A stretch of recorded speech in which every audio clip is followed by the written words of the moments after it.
Hi guys! Good morning, good afternoon, good evening, and good day! RJYC Vlog here. I'm back. Kamusta kayo everyone? So ito, pag-usapan natin yung mga nagiinit na balitang kapulpulan ng House of Representatives. Pero before that, please like, subscribe, comment, and share. And thank you so much for my new followers in Facebook and in YouTube, for my new subscribers. So ito, palakpakan natin si Attorney Google Dan Fernandez. Kasi siya po ay na Karma Bells. At sinampahan siya ng kaso about ethics ni Mr. Attorney Topacio. At ang napakatalino talaga nitong si Attorney Topacio at napakatapang, no? Kasi tingnan mo, yung iba na mga attorney dyan, hindi sila ganun katatapang kay Attorney Topacio. Pero itong si Attorney Topacio ay talaga nga namang matapang, right? So ito, pag-usapan natin. Napansin nyo ba na bago niya gawin yung kanyang pahiring kuno sa mga vloggers ay na-karma bell siya agad?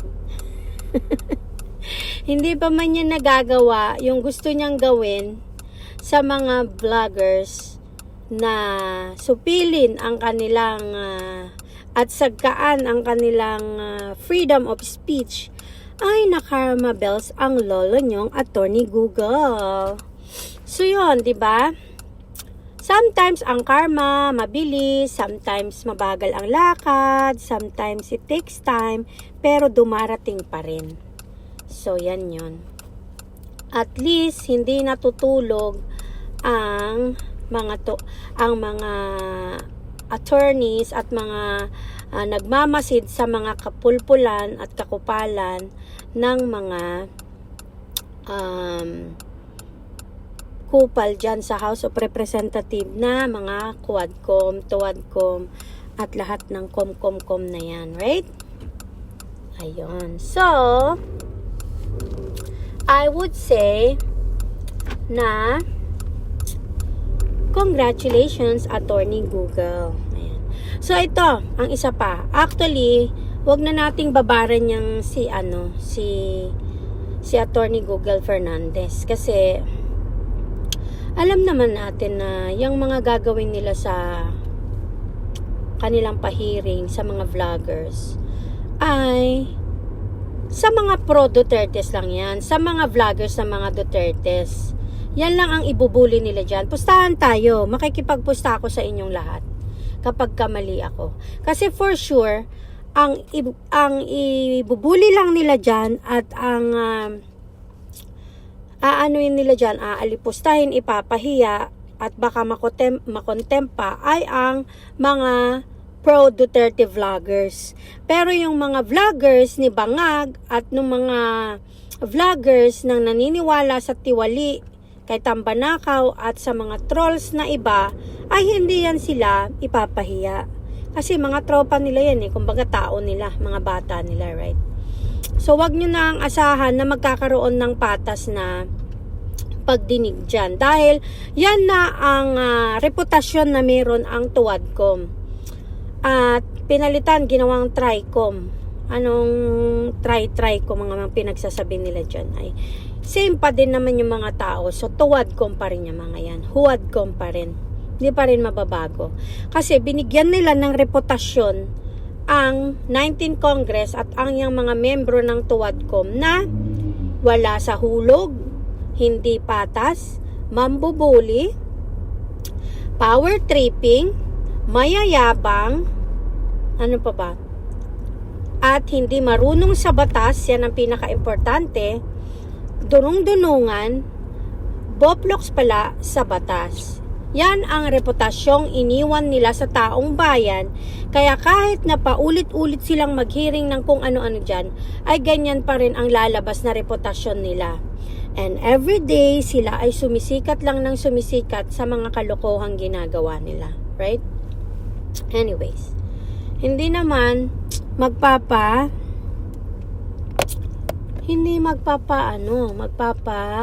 talo ang mga vloggers.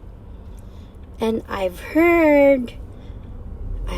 watched him, kaya ang ating isang pinakapaboritong vloggers na si Tol Bistak Pilipinas TV ay hindi rin niya daw yan siya mag-oath taking kung resource person lang siya, kasi karapatan nila yon. Hindi naman sila witness, resource person lang sila, so they don't really need to do oath taking. Kapag ginawa ni Tol Bistak yan, susunod na lahat yan, si BMR, Badong, Banateros, kung ano, I don't know kung anong lagay ng mga Banateros kung ipapatawag sila, pero hula ko talaga 101% na ang pag-iinitan lang dyan yung vloggers na pro Dutertes, yung mga vloggers na kinikriticize yung kabobohan nila, yung mga kawalan nila ng isip sa kanilang pahiring-hiring dyan. Yan ang ihihiring at pag-iinitan at ibubuli nitong mga nasa tuwad ko. For sure yan. As in, for sure, like pretty sure to the highest level sureness. Kasi yan naman yung iniwan nilang reputasyon yung one-sided sila. Kasi napansin nyo lahat ng hearing na ginawa nila. Kapag para sa pagdidiin sa mga Dutertes at mga witness nilang mga kriminal din, ayun lang yung pinapaboran nila. At naniniwala agad sila sa mga sinasabi. Kahit na script lang naman yung mga testament nila. Yung kanilang mga pinagsasasabi doon ay script lang naman, right? Naniniwala agad sila kasi para yon sa ikakabagsak at ikakapahiya ng mga Dutertes. Yun sila, doon sila. Pero kapag kampi ka sa Dutertes, asahan mo na, babastusin ka doon, wala kang karapatang magtanong, wala kang karapatang mga twiran, at yes or no lang ang isasagot sa'yo, at kamalas-malasan, makokontempt ka pa. Kasi ganyan ang paraan ng pagsusupil nitong mga ulupong na tungkupal sa mga pro-Dutertes, sa mga naniniwala sa kakayahan at pagmamahal ng mga Duterte sa taong bayan. Yan ang sinusupil nila. Kasi ayaw nilang mapigilan sila sa mga kalokohang pinagagawa nila. Number 1, ang pagnanakaw nila sa taong bayan. Yan ang katotohanan. Kasi pansinin nyo, etong mga nasa tuwadkom, kapag ikakasira ng imahe ng mga Duterte, si BP Sara, ni PRRD, bibigyan nila ng maraming oras na pagsasalita dyan sa hearing.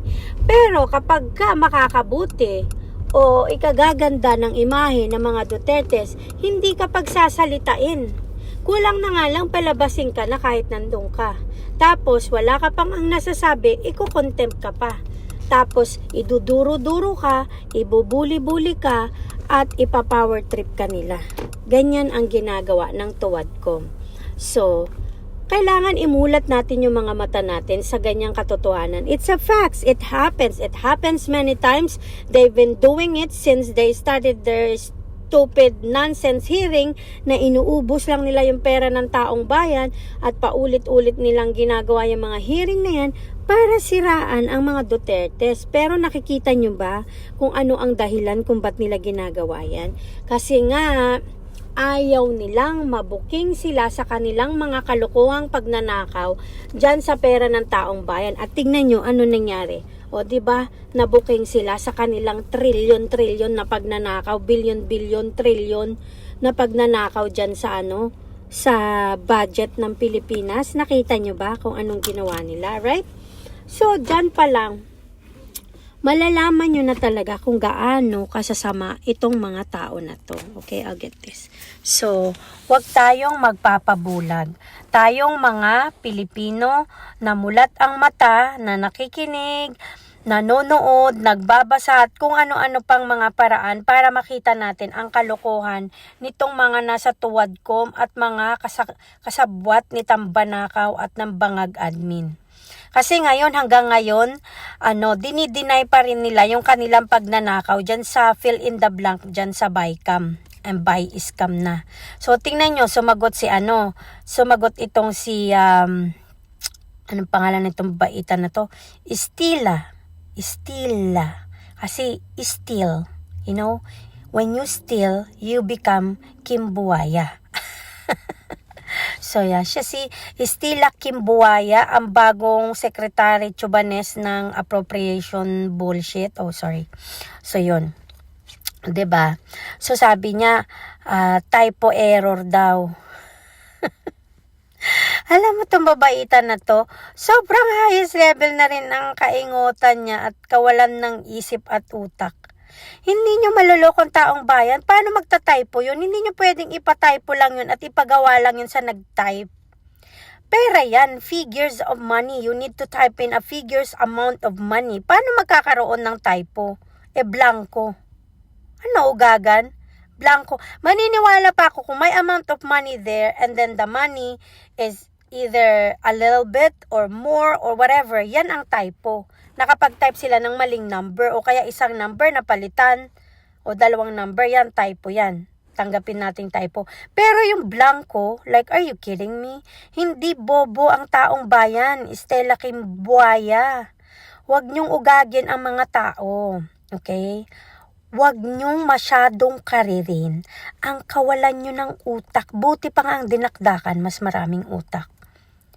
Hindi nyo mauuto na ang taong bayan. Dahil kitang-kita na yung mga pagnanakaw nyo. Lalo ka na, Stella Kim Buaya.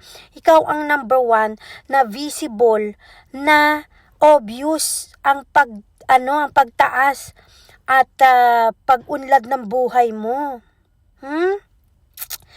Teacher ka, congressman, congresswoman. Magkano bang sahod mo? Para makapabili ka ng mga mamahalin mo na bags, relo, sapatos, damit, artista van. Gaano ba kalaki yung sahod mo?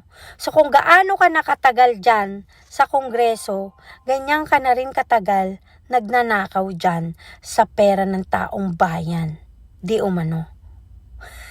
So lalagyan ko pa ng di umano, ganun? O sige, di umano. Pero obvious naman, di ba? Actions speaks louder than words. It shows in what you have. It shows in your living. Yung dating naka-tricycle, naka-artista van na. Tapos lahat kulang na lang.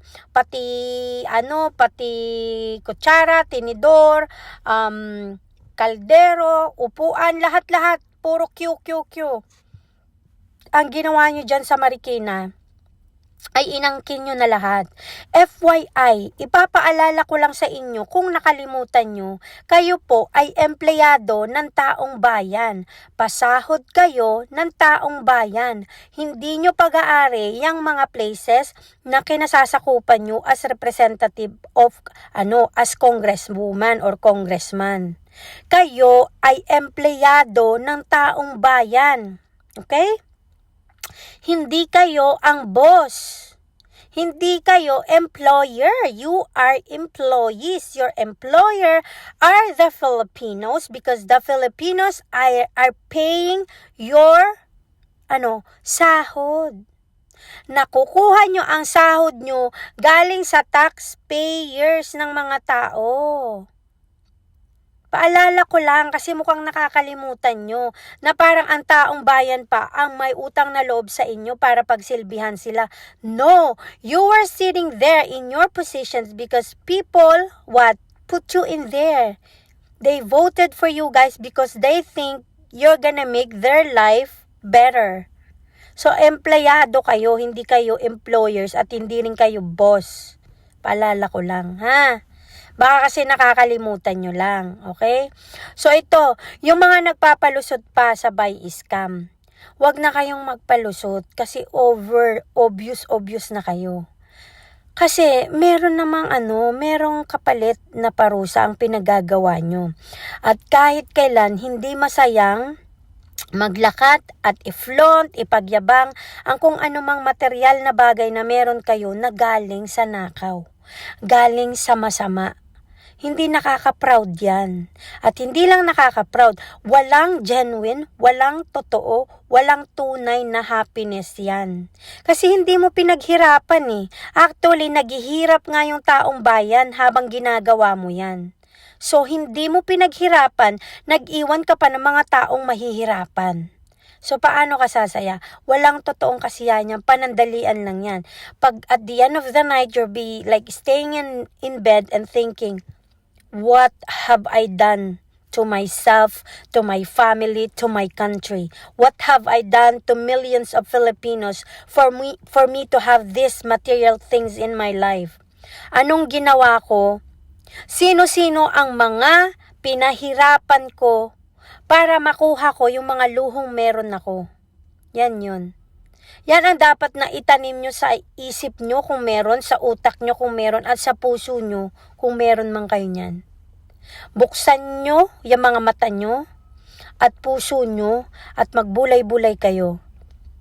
What have you done to millions of Filipinos while you guys are enjoying whatever is it that they have worked for? Pinaghirapan nila yung mga tax na ibinabayad every day na bumibilas sila ng mga products sa Pilipinas, yung taxes na kinukuha habang sila ay nagtatrabaho. Pinaghirapan nila yan, saan nyo dinadala? Sa mga luho nyo. Dinadala nyo sa masama, sa pagbabayad ng mga trolls, ng mga tao, para siraan ang mga Dutertes na totoong nagmamalasakit sa taong bayan. Yan ang ginagawa nyo. Proud ba kayo yan? Hindi nakaka-proud yan. Hindi nakaka-proud. Dahil yung mga anak nyo, hindi man sila nagsasalita siguro, hindi man kayo kinukonsinte dahil nakikinabang sila, pero balang araw, makikinabang din sila sa hagupit ng parusa. Kasi kung paparusahan kayo ng langit, kasama din pati mga anak nyo. So kung ano man ang mangyari sa mga pamilya nyo at sa mga anak nyo sa hinaharap, dahil yan sa mga pinaggagawa nyo ngayon. Because whatever we do in life right now, there's gonna be consequences in the future. Hindi man right away, there is gonna be consequences. At kayo lang na gumawa ng masasama, ng hindi tama sa kapwa nyo, ang dapat sisihin. Wala nang iba pa, kundi kayo lang, mga sarili nyo ang dapat sisihin. Okay? So ito, ay mga pahiring-hiring nyo, nakuha nyo pang bigyan ng oras yung about sa vloggers. Pero hindi kayo nagsasalita about sa pahiring sa buy scam.